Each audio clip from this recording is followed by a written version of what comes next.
السلام عليكم ورحمة الله وبركاته، عشاق الساحرة المستديرة وعشاق النادي الأهلي في كل مكان. لو أنت أول مرة تشاهدنا ما تنساش تشترك بالقناة وتفعل زر الجرس ليصلك كل جديد. بمشاركة الأهلي والزمالك فتح باب حجز تذاكر مباريات الجولة 20 في الدوري المصري الممتاز. أعلنت شركة تذكرتي فتح باب الحجز لمباريات الجولة 20 من مسابقة الدوري المصري الممتاز، والتي تنطلق بداية من غدا السبت. وتبدأ مباريات الجولة 20 من الدوري المصري بمواجهة بلدية المحلة وزد غدا السبت، وتقام في نفس اليوم مباراة الجونة والاتحاد السكندري.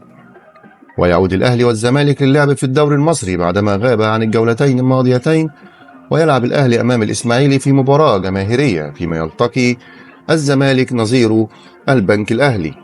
ومباريات الجولة 20 حسب الجدول المعلن: يوم السبت بلدية المحلة وزد الساعة 4 مساء باستاد المحلة، والجونة والاتحاد السكندري الساعة 7 مساء باستاد خالد بشارة بمدينة الجونة.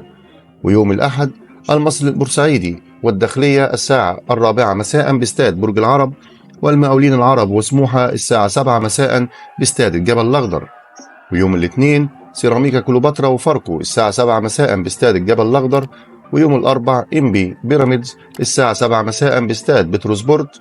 الإسماعيلي والأهلي الساعة 7 مساء باستاد برج العرب. ويوم الخميس مودرن فيوتشر وطلائع الجيش الساعة 4 مساء باستاد السلام. والزمالك والبنك الأهلي الساعة 7 مساء باستاد القاهرة.